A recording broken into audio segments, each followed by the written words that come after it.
Hello दोस्तों, welcome back to my YouTube channel JRV coaching classes. तो आज की वीडियो में हम देखेंगे क्लास 10th के जो दो चर वाले रैखिक समीकरण है उसके जितने भी हिंदी वाले प्रश्न हैं जिनको इबारती प्रश्न बोलते हैं उनको देखेंगे। तो अगर आप भी बोर्ड एग्जाम 2027 देने जा रहे हैं तो ये वीडियो आपके लिए बहुत ही इंपॉर्टेंट है। तो इस वीडियो में पूरा लास्ट तक बने रहिएगा और जितने भी मैं सवाल कराऊंगा उन सारे सवालों को एक बार खुद से लगाने की कोशिश कीजिएगा। अगर आप इस चैनल पर नए हैं तो इस चैनल को सब्सक्राइब करके हमसे जुड़ जाइएगा और इस वीडियो को लाइक जरूर कीजिएगा। तो चलिए बिना टाइम वेस्ट किए इस वीडियो को स्टार्ट करते हैं। पहला क्वेश्चन दिया है हमारे सामने कि दो अंकों की एक संख्या के अंकों का योग 8 है। यदि उस संख्या तथा उसके अंकों का स्थान परस्पर बदलने से प्राप्त संख्या का अंतर 18 हो तो वह संख्या ज्ञात कीजिए। तो देखिए इसे कैसे लगाएंगे। दिया है कि दो अंकों की एक संख्या के अंकों का योग 8 है। तो पहले मानेंगे, संख्या में नहीं पता है तो माना संख्या के या फिर इकाई अंक मान लीजिए। माना इकाई अंक x तथा दाई अंक y है। दाई अंक y है। इस तरह हो गया। अब हमें इकाई और दहाई का अंक पता होता है तो संख्या बनाने का फॉर्मूला होता है कि संख्या बराबर 10 गुणे दहाई प्लस इकाई। 10 गुणे दहाई प्लस इकाई। ये आपका संख्या बनाने का फॉर्मूला होता है। अगर हमें इकाई और दहाई का अंक पता है तो देखिए क्या करेंगे। 10 गुणे दहाई का अंक हम क्या माने हैं, दाएं का अंक y है तो यहाँ पर y लिखिए, प्लस इकाई का अंक क्या माना है, इकाई का अंक x माना है तो यहाँ पर x लिखिए। तब क्या हो गया, संख्या बन गया 10 गुणे दाएं प्लस इकाई, यानी कि ये हमारा संख्या बन गया है। अब क्या पूछा है कि अंकों का योग 8 है। इकाई का अंक x और दाएं का अंक y है। तो अब लिखिए दिया है, लिखेंगे दिया है संख्या के अंकों का योग 8 है, यानी कि अंकों का योग कितना दिया है, 8 दिया है। अंकों का योग, किसके अंकों का योग, संख्या के। दहाई और इकाई उन दोनों को आपस में जोड़ेंगे तो हमारा 8 आएगा। इकाई का अंक कितना है, x है और दहाई का अंक y है तो इन दोनों को जोड़ेंगे तो हमारा कितना आ रहा है, 8 आ रहा है। यही हमसे क्वेश्चन में बोला है कि संख्या के अंकों का योग 8 है।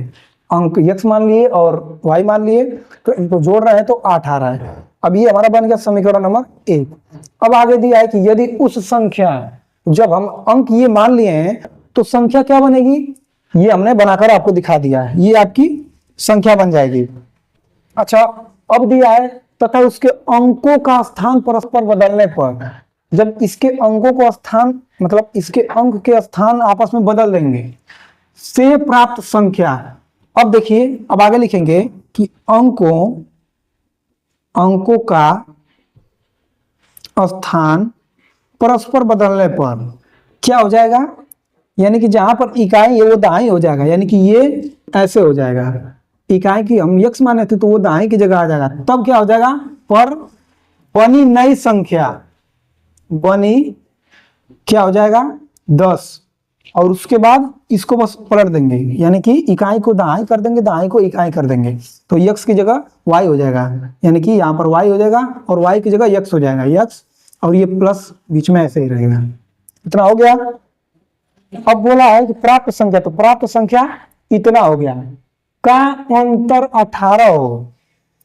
उस संख्या और उस संख्या के अंकों को बदलने पर प्राप्त संख्या का अंतर, यानी कि इसका और इसका अंतर, यानी कि घटाना, यानी कि 10y plus x minus 10x plus y, इसमें से ये घटाएंगे तो हमारा कितना आएगा 18। ये हमें क्वेश्चन में बोला है। पहले तो हम इकाई और दहाई मानकर संख्या बना लिए, उसके बाद उसके अंकों को पलट दिए तो एक नई संख्या बन गई। तो अब इसमें से ये माइनस कर रहे हैं तो हमारा 18 आ रहा है। ये हमारे क्वेश्चन में दिया हुआ है। अब देखिए इसको आगे सॉल्व कीजिए तो क्या हो जाएगा, ये हो जाएगा 10y उसके बाद प्लस x अब ब्रैकेट ओपन करेंगे, माइनस सबके साथ गुणा हो जाएगा, यानी कि -10x, उसके बाद माइनस गुणे प्लस बराबर माइनस, उसके बाद y, उसके बाद हो जाएगा 18। अब देखिए क्या करेंगे, यहाँ पर 10y है और 1y है, माइनस में एक प्लस होता है एक माइनस होता है तो घट जाएगा, हो जाएगा 9y। उसके बाद ये एक x है और ये -10x है, तो हो जाएगा -9x बराबर में 18 हो जाएगा। अब इस पूरे में से 9 कॉमन लेंगे, हो जाएगा y माइनस एक्स बराबर 18। अब 18 और सॉरी ये पूरा ब्रैकेट और 9 गुणे के फॉर्म में है, तो ये इसको नीचे लाएंगे, यानी कि ये हो जाएगा बटे में हो जाएगा। अब 9 से 18 काटेंगे, 2 बार में कटेगा, यानी कि इस पूरे का मान आ गया 2, तो यहां पर मैं 2 लिखता हूं। अब इसको आप मानिए समीकरण नंबर 2। हमने यहां पर समीकरण नंबर 1 बना लिया, समीकरण 2 बना लिया, इन सारे जो हमें स्टेटमेंट दिया था सभी स्टेटमेंट को पढ़ के। अब इन्हीं दोनों समीकरण को हम विलोपन या फिर प्रतिस्थापन चाहे जो विधि से आप लगाइए, उसके बाद इसका x और y का मान निकालिए। तब तक आप इसका स्क्रीनशॉट लीजिए, उसके बाद में आगे बढ़ता हूं। अब देखिए क्या करेंगे, समीकरण 1 और समीकरण 2 को आपस में ऐड करेंगे। ये मैंने कैसे सोचा कि ऐड ही करेंगे, क्योंकि हमें ऐसा करना है कि x या फिर y किसी एक पद, मतलब कोई एक पद हट जाए। अगर इन दोनों को ऐड करेंगे, देखिए लिखे गए हैं समीकरण 1 प्लस समीकरण 2, इतना हो गया। चलिए समीकरण 1 क्या है, ये वाला, तो पहले बीच में बराबर लगाएंगे और बराबर के लेफ्ट साइड वाले को लेफ्ट साइड जोड़े घटाएंगे और बराबर के राइट साइड वाले को राइट साइड जोड़े घटाएंगे। इसके लेफ्ट साइड क्या है, समीकरण 1 बोले हैं तो पहले 1 वाला लिखिए, यानी कि ये वाला, वो भी लेफ्ट साइड का, यानी कि x प्लस y। उसके बाद जोड़ने के लिए प्लस लगाएंगे और समीकरण 2 जोड़ रहे हैं तो 2 का लेफ्ट साइड वाला लिखेंगे, यानी कि क्या है y माइनस एक्स है। उसके बाद यहां पर मैं लिख लेता हूं, उसके बाद समीकरण 1 का राइट साइड वाला पक्ष यानी कि 8, उसके बाद समीकरण 2 का राइट साइड वाला पक्ष यानी कि 2, इतना हमने वो लिख लिया। उसके बाद इसको हल करिए, x प्लस वाई प्लस, इसको ब्रैकेट हटाएंगे तो y, उसके बाद प्लस का माइनस में होगा तो माइनस ही रह जाएगा, उसके बाद 8 2 10 हो जाएगा। अगर मैं यहाँ पर नहीं जोड़ा होता, तो अगर मैं माइनस कर दिया होता क्या हो जाता, ये माइनस हो जाता और ये प्लस हो जाता, तो आपका y वाला पद हट जाता और x वाला रह जाता। आप अपने हिसाब से सोचिए कि कौन सा पद आपको हटाना है, x वाला हटाना चाह रहे हैं या फिर y वाला हटाना चाह रहे हैं, जो भी आप हटाना चाह रहे हैं उसके हिसाब से आप समीकरण को जोड़िए घटाइए, जो भी हो आप कर सकते हैं। तो देखिए क्या करेंगे, 8 2 10 हो जाएगा, तो ये x प्लस में ये x माइनस में, इससे ये वाला कट जाएगा, एक y एक और y हो गया 2y बराबर 10 हो गया। अब देखिए 2 को नीचे लाएंगे, यानी कि 10 बटे में 2 हो जाएगा। अब ये कट के आएगा y बराबर, y का मान आ गया हमारा 5। अब y का मान क्या करेंगे, समीकरण 1 या फिर 2 किसी में भी रखेंगे, हमारा आंसर आ जाएगा। चलो लिखिए कि y का मान समीकरण 1 या फिर 2, y का मान समीकरण 1 में रखने पर, अब देखिए समीकरण 1 क्या है, x प्लस वाई बराबर 8 है, y का मान कितना आया है 5, तो यहाँ पर 5 रखे इसकी सीध में, प्लस x बराबर 8। अब हमें x का मान चाहिए तो 5 को उठाकर उधर फेंकेंगे तो बराबर 8, और ये 5 प्लस में तो इधर जाएगा तो माइनस में हो जाएगा, और x का मान हमारा निकल के आ जाएगा 3। तो x का मान 3 आ गया और y का मान 5 आ गया। लेकिन अभी ये हमारा आंसर नहीं आया है, क्योंकि हमसे क्या पूछा है कि वह संख्या ज्ञात कीजिए। तो वह संख्या हम शुरू में क्या बनाए थे, संख्या बनाए थे, शुरू में जो बनाए थे 10 गुणे दहाई प्लस इकाई, ये संख्या बनाए थे। अब इसमें x और y का मान रखेंगे, जो आएगा वो हमारा आंसर होगा। y का मान कितना आया है 5 आया है, फिर x का मान आया है 3। अब देखिए 10 5 50, 50 हो जाएगा और ये प्लस 3 हो जाएगा, यानी कि y का सॉरी संख्या आ गया 53। अब इसी का उल्टा जो संख्या बना था वो क्या हो जाएगा, नई संख्या, यानी अंकों को पलटने पर बनी संख्या क्या हो जाएगा 10x प्लस वाई। अब इसमें मान रखिए 10 गुणे 3 प्लस 5, ये हो जाएगा 10 33 और उसमें 5 ऐड करेंगे 35 हो जाएगा। तो आपकी संख्या आ जाएगी 53 और 35। तो आप लास्ट में लिखेंगे कि अतः वह संख्या 53 और 35 है। क्योंकि देखिए इन दोनों की संख्या का अंकों का योग देखिए 8 हो जा रहा है, 5 और 3 8 हो जाएगा, वहां पर भी 5 और 3 8 हो जाएगा। और बोला है कि यदि उस संख्या तथा उसके अंकों का स्थान बदलने पर प्राप्त संख्या का अंतर 18 है, इस संख्या और इसका स्थान बदल दिए तो 35 हो गया। अब 53 में से 35 घटाएंगे तो देखिए 18 आ जाएगा, 13 में से 5 जाएगा 8, उसके बाद 4 में से 3 जाएगा 1, देखिए 18 आ जा रहा है। इट मीन्स कि हमारा आंसर बिल्कुल सही है। तो इस तरीके से आप ये सवाल करेंगे और ये बहुत ही इंपॉर्टेंट सवाल है बोर्ड एग्जाम 2027 के लिए। तो इसको आप एक बार खुद से लगाने की कोशिश कीजिएगा। चलते हैं अगले क्वेश्चन पर। अगला क्वेश्चन दिया है कि यदि एक आयत की लंबाई 5 इकाई कम कर दें तथा चौड़ाई 2 इकाई बढ़ा दें तो इसका क्षेत्रफल 80 वर्ग इकाई कम हो जाता है। और यदि इसकी लंबाई में 10 इकाई की वृद्धि की जाए तथा चौड़ाई में 5 इकाई की कमी की जाए तो इसका क्षेत्रफल 50 वर्ग इकाई बढ़ जाता है। तो आयत की लंबाई तथा चौड़ाई ज्ञात कीजिए। देखिए ये बहुत ही इंपॉर्टेंट सवाल है आपके बुक का। तो पहले कुछ नहीं दिया है, लंबाई और चौड़ाई हमें पता ही नहीं है, तो उसको मानेंगे। तो लिखेंगे कि माना आयत की लंबाई कितना मानेंगे, माना आयत की लंबाई x तथा चौड़ाई y है, चौड़ाई y है, ऐसे हमने मान लिया। तो जब आयत की लंबाई और चौड़ाई इतना है तो क्षेत्रफल क्या होगा, क्षेत्रफल बराबर होता है आयत का क्षेत्रफल का फॉर्मूला होता है कि लंबाई गुणे चौड़ाई। तो तब लिखेंगे क्षेत्रफल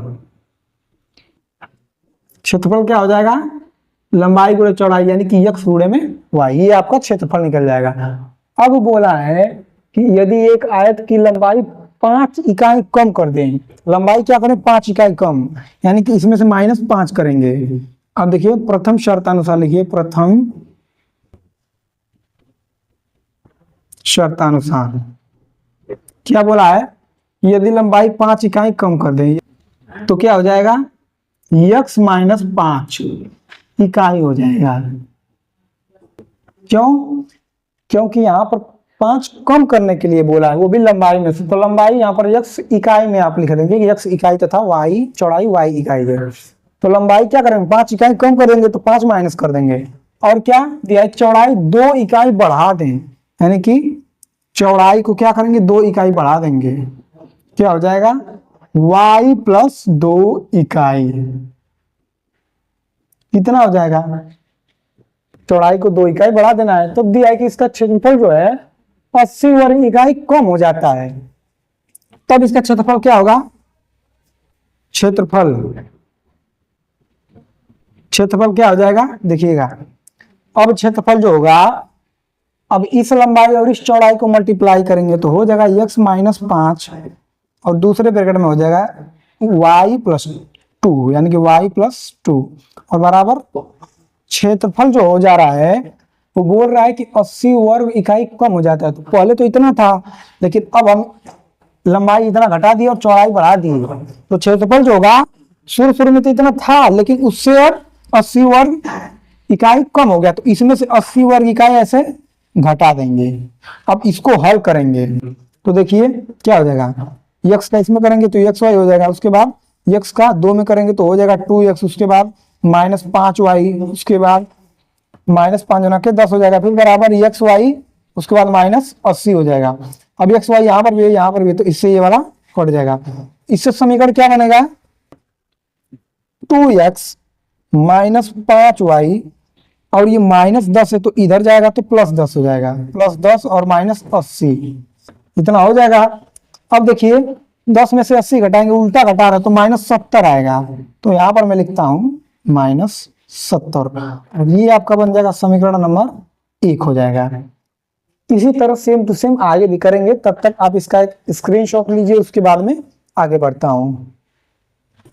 अब देखिए आगे लिखेंगे कि यदि इसकी लंबाई में 10 इकाई की वृद्धि की जाए, तो लिखिए कि लंबाई में 10 इकाई की वृद्धि करने पर तो क्या हो जाएगा, लंबाई हमने x मानी थी, उसमें 10 इकाई की वृद्धि हम कर देंगे तो क्या हो जाएगा x + 10 और ये हो जाएगा इकाई। उसके बाद आगे बोला है चौड़ाई में 5 इकाई की कमी करने पर, तो चौड़ाई क्या करेंगे, चौड़ाई में 5 इकाई की कमी करने पर, तो चौड़ाई हम माने थे y में 5 इकाई की क्या कर देंगे, कमी बोला है। कमी करने पर तो चलिए इसमें कमी कीजिए, कमी कर दिए तो ये हो जाएगा y माइनस 5 इकाई, इतना हो गया। तो क्षेत्रफल 50 वर्ग इकाई बढ़ जाता है। अब क्षेत्रफल क्या हो जाएगा, अब क्षेत्रफल जो हो जाएगा, क्षेत्रफल क्या हो जाएगा, अब इसको आपस में मल्टीप्लाई करेंगे तो क्षेत्रफल निकलेगा, क्योंकि अब नई लंबाई चौड़ाई हो गई ना, तो क्या हो जाएगा x प्लस 10 फिर दूसरे ब्रैकेट में y माइनस 5। जो क्षेत्रफल हमने जो पहले क्षेत्रफल निकाला था x और y का गुणा करके, उसमें अब थोड़ा सा हम इधर उधर कर रहे हैं, तिकड़मबाजी कर रहे हैं उसमें, तो क्या हो जा रहा है 50 वर्ग इकाई बढ़ जा रहा है। तो पहले तो कितना था एक्स वाई था, x इंटू वाई, लेकिन अब इसमें थोड़ा सा घटा बढ़ा दिए तो ये हो गया इधर 50 वर्ग मीटर, सॉरी 50 वर्ग इकाई इधर बढ़ गया। तो अब इसको हल कीजिए तो क्या हो जाएगा, x का इसमें गुणा कीजिए x इंटू वाई, x का इसमें करेंगे माइनस 5x, फिर प्लस 10y, फिर उसके बाद प्लस 10 का माइनस में करेंगे 10 बचे 50 बराबर x इंटू वाई प्लस 50। उसके बाद क्या करेंगे, देखिए एक्स वाई से एक्स वाई कट जाएगा, अब क्या बचेगा माइनस 5x, और उसके बाद इसको इधर करेंगे माइनस 5x प्लस 10y, फिर इस माइनस 50 को इधर लेकर जाएंगे तो ये 50 और इधर जाएगा तो 50 50 50 100 हो जाएगा, यानी कि ये हो गया आपका 100। इसको समीकरण नंबर 2 मानेंगे।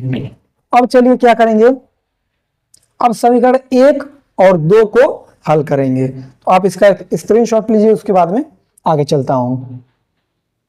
अब इस समीकरण 1 और 2 को विलोपन या फिर प्रतिस्थापन किसी विधि से हल करेंगे। तो चलिए मैं क्या करता हूं, प्रतिस्थापन से लगाता हूं। तो समीकरण क्या करते हैं, 2 से y का मान निकालते हैं और समीकरण 1 में रखेंगे। चलिए लिखेंगे, ये जो समीकरण 2 है इससे y का मान निकालेंगे तो 10y को इधर रहने दीजिए, इसको उधर पक्षांतर करेंगे तो 100 प्लस में 5x हो जाएगा। y का मान निकालना तो y को ऐसे रहने देंगे, ये गुणे के फॉर्म में, तो इसको नीचे लाएंगे, यानी कि 100 प्लस 5x और बटे में आपका ये 10 हो जाएगा। अब इसको मानिए समीकरण नंबर 3 हमने मान लिया। अब इसे समीकरण 2 से निकाले हैं तो इसे समीकरण 1 में रखेंगे, y का मान समीकरण 1 में रखने पर, तो समीकरण 1 लिखेंगे पहले x 2x माइनस 5y बराबर माइनस 70। उसके बाद देखिए y का मान रखिए माइनस 5, y का मान क्या है 100 प्लस 5x और बट्टे में हो जाएगा 10, उसके बाद बराबर माइनस 70। अब देखिए ऊपर 5 है नीचे 10 है तो कट जाएगा, 5 दूना के 10। अब क्या करेंगे 2x माइनस 100 ब्रैकेट में हो जाएगा 100 प्लस 5x और बटे में 2, और यहाँ पर कुछ नहीं है तो 1 मानेंगे, और माइनस 70। अब इन दोनों का लसा लेंगे तो कितना हो जाएगा, लसा लेंगे तो हो जाएगा 2, और उसके बाद 1 का 2 में भाग देंगे 2, 2 का 4, 2 का 2x में मल्टीप्लाई करेंगे 4x आ जाएगा। अब देखिए क्या करेंगे, उस तरह इसके साथ करेंगे, 2 का 2 में भाग देंगे 1 आएगा, 1 का इस पूरे मल्टीप्लाई करेंगे इतना ही रह जाएगा, यानी कि 100 प्लस 5x। अब ये ब्रैकेट ओपन करेंगे तो ये माइनस इसके साथ भी लग जाएगा, यानी कि माइनस 100, और ये माइनस इसके साथ भी गुणा के फॉर्म में आएगा तो माइनस गुणे प्लस बराबर माइनस, इतना हो जाएगा, फिर बराबर में हो जाएगा माइनस 70। अब क्या करेंगे, ये बट्टे में 2 है यहाँ पर, इसको इधर लेके जाएंगे तो गुणे के फॉर्म में हो जाएगा, यानी कि 2 गुणे माइनस 70, इसको इधर लेकर जाएंगे तो हो जाएगा गुणे में 2। अब माइनस 70 का 2 में मल्टीप्लाई करेंगे कितना हो जाएगा माइनस 140, तो यहां पर लिखेंगे माइनस 140। अब देखिए क्या करेंगे, 4x और ये माइनस 5x, एक प्लस में एक माइनस है तो घट जाएगा, तो माइनस हो जाएगा 1x, माइनस 1x, और ये माइनस 100 है तो इसको इधर लेकर जाएंगे तो हो जाएगा प्लस 100, उसके बाद माइनस 140। अब देखिए हमें x का मान चाहिए, अब क्या करेंगे, अब घटाइए इसको, माइनस x 100 में से 140 उल्टा घटा रहे हैं तो जो बड़ा होगा उसका चिन्ह, यानी कि यहाँ पर माइनस 40 हो जाएगा, और ये माइनस से माइनस कट जाएगा, तो यक्स का हमारा मान आ गया 40। अब इसी यक्स का मान उठाकर समीकरण 3 में रखेंगे, y का मान हमारा निकल जाएगा। अब समीकरण 3 में यक्स का मान रखेंगे, तो लिखेंगे समीकरण 3 में यक्स का मान रखने पर, तो समीकरण 3 पकड़िए क्या है ये, यानी कि y बराबर 100 प्लस 5 इंटू यक्स और बटे में 10 हो जाएगा। अब देखिए 100 प्लस 5 और यक्स क्या है 40 है, तो मैंने 40 लिख लिया और उसके बाद बटे में 10 हो जाएगा, और बराबर 100 प्लस 40 का 5 में करेंगे 200 हो जाएगा, उसके बाद बटे में यहाँ पर 10 हो जाएगा। अब 200 में 100 जोड़ेंगे यानी कि 300 और बटे में 10 करेंगे, 0 से 0 कट जाएगा, y का मान आपका आ जाएगा 30। तो हम x और y क्या माने थे, x को लंबाई माने थे और y को चौड़ाई माने थे। आपका x और y का मान निकल गया, तो आप लास्ट में लिखेंगे अतः x यानी कि लंबाई बराबर 40 इकाई तथा चौड़ाई बराबर, y का मान आया है चौड़ाई बराबर 30 इकाई। ऐसे आप इस सवाल को लगाएंगे। तो ये बहुत ही इंपॉर्टेंट सवाल है, इसको एक बार खुद से लगाने की कोशिश कीजिएगा, क्योंकि बोर्ड एग्जामिनेशन के लिए बहुत ही इंपॉर्टेंट है। तीसरा क्वेश्चन दिया हुआ है कि मंजू स्टेट बैंक से 1000 रुपए निकालने जाती है तथा कैशियर को केवल 100 रुपए और 50 रुपए के नोट देने के लिए बोलती है। वह कुल 14 नोट प्राप्त करती है, वह 100 रुपए और 50 रुपए के कितने नोट प्राप्त करती है। यानी हमें बताना है कि उसने 100 रुपए का कितना नोट पाया और 50 रुपए का कितने नोट पाया है। देखिए इस सवाल को कैसे लगाएंगे, हल में लिखेंगे। देखिए दिया है कि 1000 रुपए निकालने के लिए जाती है और कैशियर केवल, मतलब कैशियर को बोलती है केवल 100 रुपए और 50 रुपए के ही नोट चाहिए। हमें ये नहीं पता है कि 100 रुपए के नोट कितने हैं और 50 रुपए के नोट कितने हैं, तो हम 100 रुपए और 50 रुपए के नोटों को मानेंगे।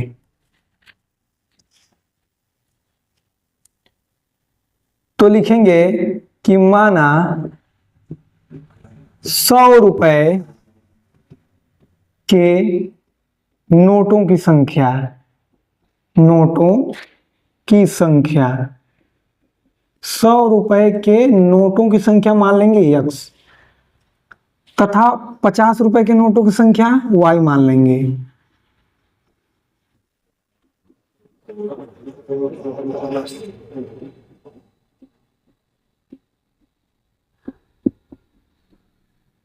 अब देखिए प्रश्नानुसार क्या दिया है कि वह 1000 रुपए निकालती है। तो देखिए तो प्रश्नानुसार लिखेंगे, प्रश्नानुसार,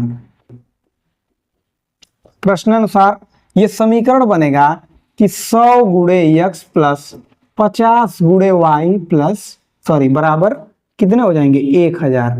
ये कैसे आया इसको थोड़ा ध्यान से समझिएगा। जैसे मैं आपसे बोलूं कि आपके पास 100 रुपए के एक नोट, मतलब ऐसे समझ लीजिए 100 रुपए आपके पास 100 रुपए के 2 नोट हैं, तो आपके पास कितने रुपए हुए 100 और मल्टीप्लाई 2 यानी कि 200 रुपए हुए। उसी प्रकार आपके पास 100 रुपए के x नोट हैं, तो आपके पास कितने रुपए हुए 100x। सेम टू सेम आपके पास 50 रुपए के, मैं बोला 50 रुपए के, आपके पास 50 रुपए के 4 नोट हैं, तो आपके पास कितने रुपए हुए 50 गुणे 4 यानी कि 4 पच्चे 20, 200 हो जाएगा। उसी प्रकार मैं बोला आपके पास 50 रुपए के y नोट हैं, तो आपके पास कितने रुपए हुए 50 और गुणे में y। तो इन दोनों को जब आप जोड़ेंगे तो वो आ रहा है 1000 के बराबर, क्योंकि उसने 100 और 50 के नोट लिए और पूरा पैसा मिलाकर मतलब पूरा 1000 रुपए है। तो इस तरीके से हम समीकरण को लिखेंगे। ये हो जाएगा आपका पहला समीकरण। और देखिए और आगे दिया है कि वह कुल 14 नोट प्राप्त करती है, यानी कि 100 रुपए के जितने नोट हैं और 50 रुपए के जितने नोट हैं वो दोनों मिलाकर 14 नोट हैं। इससे समीकरण 2 बन गया। अब बोला है कि वह 100 रुपए और 50 रुपए के कितने नोट प्राप्त करती है, जो कि मान है 100 रुपए के x नोट, नोटों की संख्या x और 50 रुपए के नोटों की संख्या y। यही x और y का मान हमें निकालना है। बहुत सिंपल सा सवाल है। देखिए तो क्या करेंगे, विलोपन या फिर प्रतिस्थापन किसी विधि से लगा सकते हैं। मैं क्या करता हूँ, समीकरण 2 से x या फिर y का मान उठाकर समीकरण 1 में रख देता हूँ। तो लिखेंगे समीकरण 1 से, चलिए समीकरण 1 से x या फिर y का मान निकालिए। तो मैं x का मान निकालता हूँ तो हो जाएगा, इस y को इधर लेकर जाएंगे तो माइनस वाई हो जाएगा, ये हो जाएगा समीकरण नंबर 3 हो जाएगा। ऐसे हो गया। अब क्या करेंगे, अब यही समीकरण 3 का मान उठाकर समीकरण 1 में रखेंगे। तो लिखेंगे कि समीकरण 3 का मान समीकरण 1 में रखने पर, तो देखिए समीकरण 1 क्या है, ये 100x प्लस 50y बराबर 1000 है, ऐसे लिख लिया हमने। तो देखिए x का मान रखिए 14 माइनस वाई हो जाएगा, तो यहां पर रखेंगे हम 14 माइनस वाई और प्लस 50y बराबर 1000, ऐसे हो गया। अब मल्टीप्लाई कीजिए अंदर तो हो जाएगा 1400 माइनस 100y प्लस 50y बराबर में 1000। अब देखिए क्या करेंगे, अब इस 1400 को उधर भेजेंगे, या फिर आप क्या कीजिए कि इसको पहले सॉल्व कर लीजिए। 1400 और इस 1000 को इस साइड लाएंगे तो माइनस 1000 हो जाएगा, और इसको सॉल्व करेंगे, इस दोनों को उस साइड लेकर जाएंगे तो माइनस 100y है तो प्लस 100y हो जाएगा, और ये प्लस 50y है तो माइनस 50y हो जाएगा। अब देखिए 1400 में से 1000 घटाएंगे तो हमारा बचेगा 400, उसके बाद 100y में से 50y घटाएंगे तो हमारा बचेगा 50y। अब हमें y का मान चाहिए, तो ये 50 बूढ़े के फॉर्म में, तो इसको नीचे लाएंगे तो ये हो जाएगा यहाँ पर भाग के फॉर्म में बन जाएगा। 0 से 0 कट गया, 5 से काटेंगे 40 को 8 बार में काटे मतलब कटेगा, यानी y का मान हमारा आ गया 8। अब हमें x का मान चाहिए, तो वही y का मान उठाकर समीकरण 3 में रख देंगे। अब देखिए समीकरण 3 में लिखिए, लिखेंगे कि समीकरण 3 में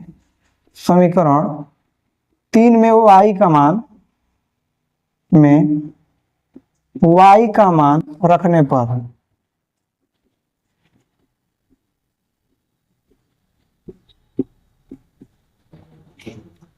y का मान 8 है और समीकरण 3 है x बराबर 14 माइनस वाई, इसमें मान रखिए 14 माइनस 8 करेंगे तो आपका आ जाएगा 6, यानी कि आपका x का मान निकल के आया 6। तो देखिए x और y का मान हमने निकाल लिया। तो अब लास्ट में आप लिखेंगे कि अतः x क्या है 6, यानी कि 100 रुपए के नोटों की संख्या 6 तथा 50 रुपए के नोटों की संख्या 8, जो कि हमने निकाल दिया। तो ये आपका फाइनल आंसर हो जाएगा। तो आप इसका एक स्क्रीनशॉट ले सकते हैं।